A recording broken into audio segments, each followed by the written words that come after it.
Hai semua, Assalamualaikum. Dalam video kali ini, cikgu akan berkongsi tentang matematik tingkatan 2, bab 12, sukatan kecenderungan memusat.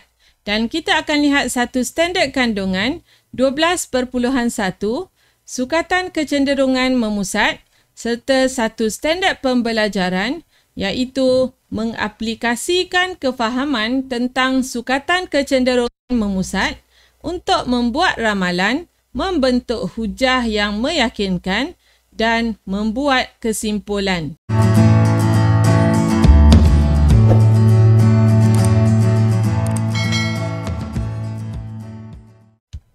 Seperti mana yang telah kita belajar sebelum ini, setiap sukatan kecenderungan memusat sebenarnya mempunyai makna tertentu dalam menggambarkan keadaan keseluruhan data.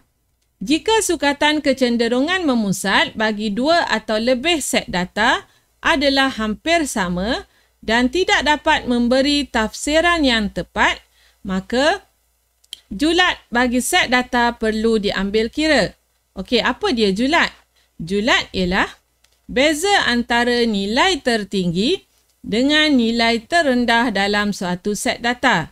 Dan bagi data tak terkumpul, julat ialah nilai terbesar kita tolak dengan nilai terkecil. Manakala bagi data terkumpul, julat ialah titik tengah selang kelas tertinggi kita tolak dengan titik tengah selang kelas terendah. Okey, jadi kita akan lihat dua contoh bagaimana kita akan menggunakan sukatan kecenderungan memusat untuk kita membuat ramalan, seterusnya memberi keyakinan dan membuat kesimpulan tentang sesuatu peristiwa. Okey, kita lihat contoh satu. Dalam pusingan akhir acara lompat jauh, setiap atlet akan diberi 3 kali percubaan sebelum acara dimulakan.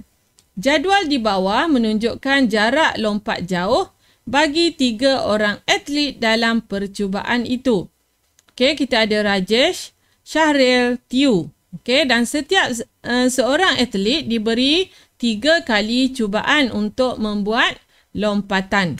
Okey, dengan menggunakan sukatan kecenderungan memusat, buat ramalan siapa yang akan menjadi pemenang dalam acara lompat jauh itu. Beri hujah kepada jawapan anda. Jadi apabila melibatkan data numerik, yang pertama sekali kita akan gunakan sukatan kecenderungan memusat min untuk kita dapatkan maklumat secara jelas. Okey. Jadi langkah pertama ialah kita perlu kira min untuk setiap atlet. Okey. Jadi kita kira dahulu min lompatan bagi Rajesh. Okey, kita kira untuk Rajesh. Okey, 4.4 kita tambah dengan 4.6. Kita tambah dengan 4.6.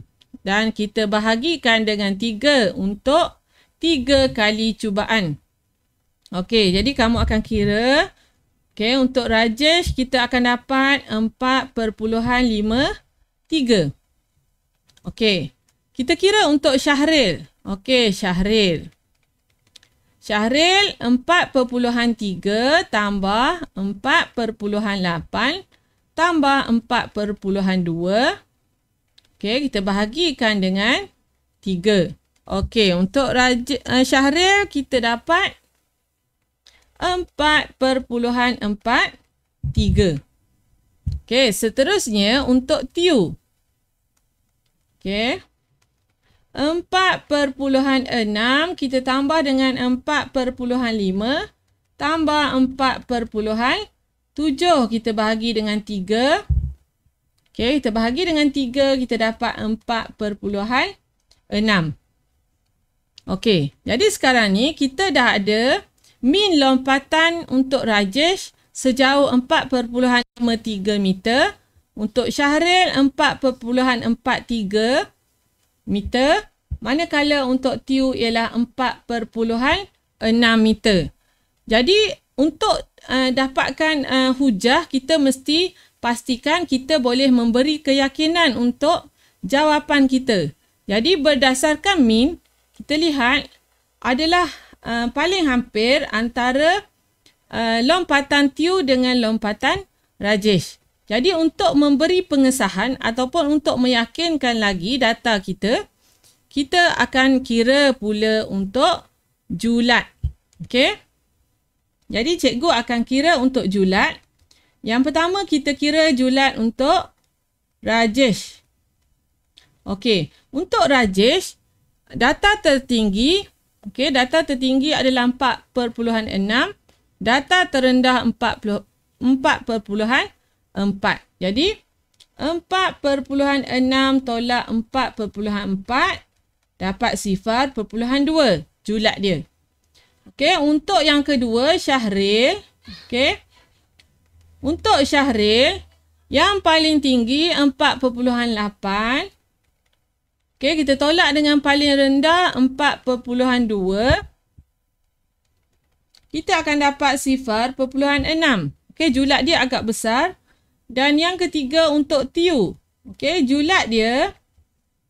Yang tertinggi dia 4.7. Dan yang terendah dia adalah 4.5 iaitu 0.2. Dan kita dapati di sini, apa yang kita boleh lihat di sini, kita bandingkan antara Rajesh dengan Tiu melibatkan julat yang sama dan kita dapatkan pula min tadi, kita dapati lompatan Tiu adalah lebih jauh iaitu 4.6 berbanding dengan Rajesh 4.53. Jadi antara Rajesh dan Tiu, siapa yang akan menjadi pemenang? Berdasarkan min dan juga julat yang telah kita kira, kita dapat membuat kesimpulan bahawa, cikgu tulis di sini, Tiu akan menjadi pemenang. Menjadi pemenang. Sebab apa? Kita perlu nyatakan hujah berdasarkan apa yang telah kita kira tadi. Kerana min terbesar, min terbesar dengan julat terkecil. Min terbesar dengan julat terkecil. Min terbesar dengan julat terkecil menunjukkan prestasi yang lebih baik dan konsisten. Prestasi lebih baik dan konsisten.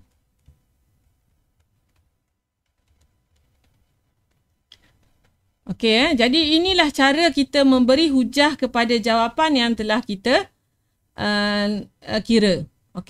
Hujah yang diberi mestilah logik berdasarkan pengiraan sukatan kecenderungan memusat. Ini contoh yang pertama. Seterusnya kita lihat pula contoh yang kedua. Rajah di bawah menunjukkan kos penghasilan 3 jenis produk yang dihasilkan oleh sebuah kilang dalam tempoh 3 tahun. Ada produk A, produk B dan produk C. Sebagai pengurus kilang, anda telah diberikan tugas untuk menambah bilangan salah satu produk. Jadi produk manakah yang akan anda pilih? Berikan justifikasi anda. Kita ada 3 produk iaitu produk A, B dan C. Dan diberi kos penghasilan untuk setiap produk. Bila kita nak menambah bilangan produk, mestilah kita akan pilih produk yang kos penghasilannya adalah paling rendah. Jadi kita akan lihat yang pertama sekali adalah sukatan kecenderungan memusat min. Kita akan dapatkan min untuk produk A, produk B dan produk C. Kita kira untuk produk A minnya 18,000 tambah 16,800 ditambah dengan 18,300. Kita bahagi dengan 3. Jadi yang pertama kita dapat 17,700. Produk yang kedua, produk B. Kita jumlahkan untuk dapatkan min. Tambah dengan 18,000. Tambah dengan 17,700. Kita bahagikan dengan 3. Okey, jadi produk B kita dapat juga 17,700. Dan seterusnya untuk produk C. Okey, kita jumlahkan 17,100 tambah 18,600 tambah 17,700 dan kita bahagi dengan 3. Okey, untuk produk C kita dapat 17,800. Okey, jadi sekarang ni kita tengok kepada minnya.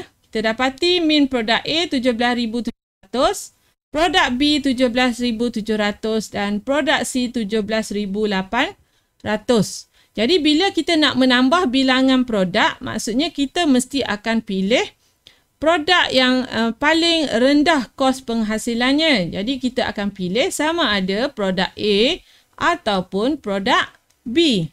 Dan apabila min tu memberikan nilai yang sama, di sini juga kita perlukan maklumat bagi julat. Okey, jadi kita akan kira pula julat. Okey, julat produk. Okey, kita mulakan dengan produk A. Okey, produk A. Julatnya adalah, okey, mana nilai tertinggi?